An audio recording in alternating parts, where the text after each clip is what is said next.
प्यारे बच्चों, पिछले साल आपने सजीवों की व्यवस्था तथा प्रणालियों के बारे में अध्ययन किया था, जहां पर हमने जाना कि सजीवों का मूलग्राही संरचनात्मक और कार्यात्मक आधार कोशिका ही होती है। चलिए उसके कुछ मुद्दों को यहां पर दोहराते हैं। कोशिका के दो प्रकार होते हैं, आदि केंद्र की कोशिका, दृश्य केंद्र की कोशिका। सबसे पहले हम आदि केंद्र की कोशिकाओं के बारे में जानकारी प्राप्त करते हैं।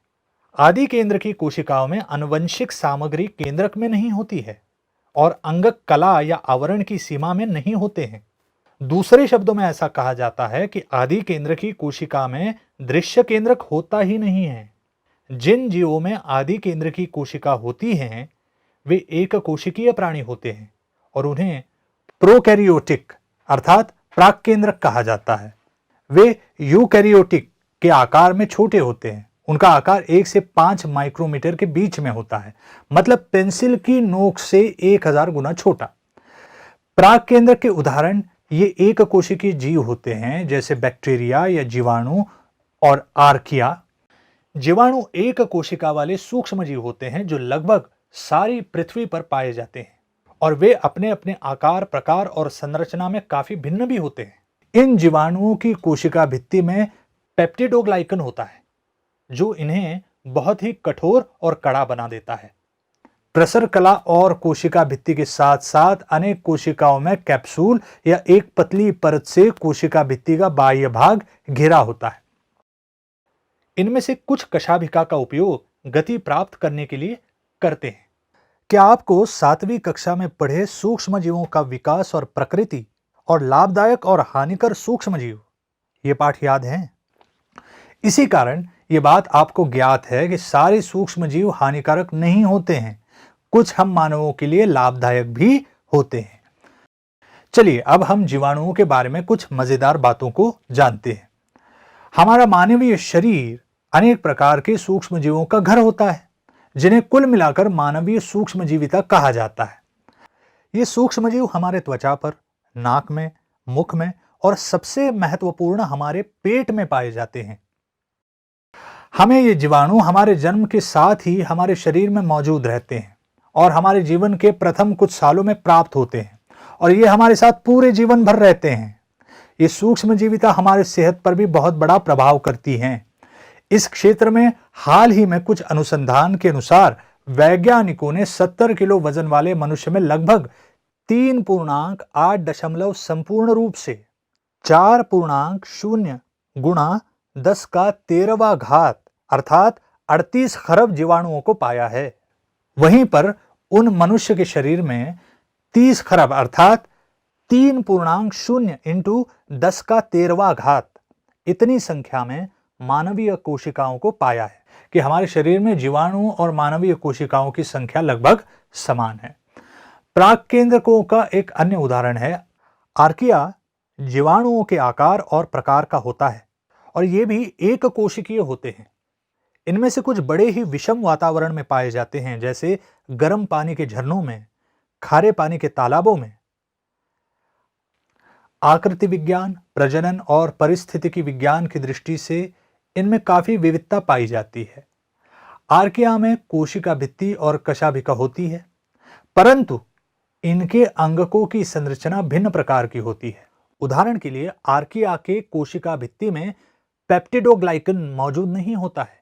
आर्किया के पटल भी अन्य सजीवों की अपेक्षा भिन्न होते हैं। उनमें भिन्न प्रकार के लिपिड मौजूद होते हैं। क्या आप सोच सकते हैं कि कोई कोशिका 100 डिग्री सेल्सियस पर जीवित रह सकती है या नहीं? हम समझते हैं कि जीवन की सीमा 100 डिग्री सेल्सियस पर अर्थात पानी के क्वथनांक तक ही है, परंतु कुछ आदि केंद्र की जीवों को उन आत्मघाती चिमनियों में देखा गया है जो समुद्र तलहटी की दरारों और लकीरों में होती है। ये इस बात का सबूत है कि आदि केंद्र की जीवों का 113 डिग्री सेल्सियस पर विकास भी होता है और वे इन परिस्थितियों में प्रजनन भी कर सकते हैं। अब इससे एकदम विपरीत परिस्थिति की बात करते हैं। क्या आप सोच सकते हैं कि कुछ जीव 0 डिग्री सेल्सियस पर जीवित रह सकते हैं और उनका विकास भी होता है? कुछ ऐसे आदि केंद्र के जीव होते हैं जिनके निवास आर्कटिक और अंटार्कटिक में होते हैं। चलिए अब हम दृश्य केंद्र की कोशिकाओं के बारे में बात करते हैं। दृश्य केंद्र की कोशिकाओं में आनुवंशिक सामग्री केंद्रक में मौजूद रहती है और अंगक आवरण युक्त होते हैं। दृश्य केंद्र की कोशिकाएं आदि केंद्र की कोशिकाओं की अपेक्षा अधिक विशाल और जटिल होती हैं। चूंकि दृश्य केंद्र की कोशिका में केंद्रक आवरण युक्त होता है, इसलिए इसे सत्य केंद्रक या सुकेंद्रक भी कहा जाता है। आवरण युक्त अंगक के कारण दृश्य केंद्र की कोशिकाओं में कार्य भी विभाग के अनुसार होते हैं, कार्य भी विभाजित होते हैं। आप इसकी तुलना हमारे द्वारा अच्छे से लगाई हुई अलमारी के साथ कर सकते हैं, जहां पर आप आपकी सारी वस्तुओं के लिए अलग अलग दराजे बनाते हो, जैसे कपड़े रखने के लिए एक, गहने रखने के लिए एक, बैग आदि सामान रखने के लिए एक। और इन दराजों को आप किसी लकड़ी की तख्ती की मदद से अलग कर देते हैं, जिसके कारण हर दराज अपना भिन्न कार्य करता रहता है। दृश्य केंद्र की कोशिकाएं आदि केंद्र की कोशिकाओं से विशेष रूप से बड़ी होती है, जिनका व्यास 10 से 100 माइक्रोमीटर के बराबर होता है। कवक, प्रोटोजुआ जैसे जीव, वनस्पतियों में और प्राणियों में दृश्य केंद्र की कोशिकाएं होती हैं। इन प्राणियों को यूकैरियोट्स कहते हैं। ये एक कोशिकीय भी हो सकते हैं और बहुकोशिकीय भी हो सकते हैं। समस्त प्रकार की कोशिकाओं में 3 बातें समान होती हैं। एक, डीएनए। डीएनए को कोशिका में आनुवंशिक सामग्री होती है। 2, कोशिका द्रव्य या कोशिका द्रव। ये एक अर्धठोस द्रव होता है जिसमें भिन्न भिन्न प्रकार के कोशिका अंगक होते हैं। 3, कोशिका कला।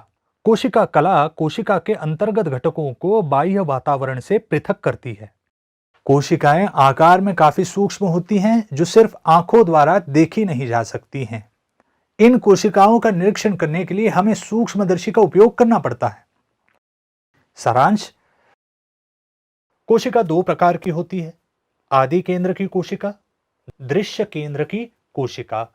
जिन जीवों में आदि केंद्र की कोशिका होती हैं, वे एक कोशिकीय प्राणी होते हैं और उन्हें प्रोकैरियोटिक अर्थात प्राकेंद्रक कहा जाता है। इसी कारण यह बात आपको ज्ञात है कि सारे सूक्ष्मजीव हानिकारक नहीं होते हैं। कुछ हम मानवों के लिए लाभदायक भी होते हैं। आर्किया जीवाणुओं के आकार और प्रकार का होता है और ये भी एक कोशिकीय होते हैं। दृश्य केंद्र की कोशिकाओं में आनुवंशिक सामग्री केंद्रक में मौजूद रहती है और अंगक आवरण युक्त होते हैं।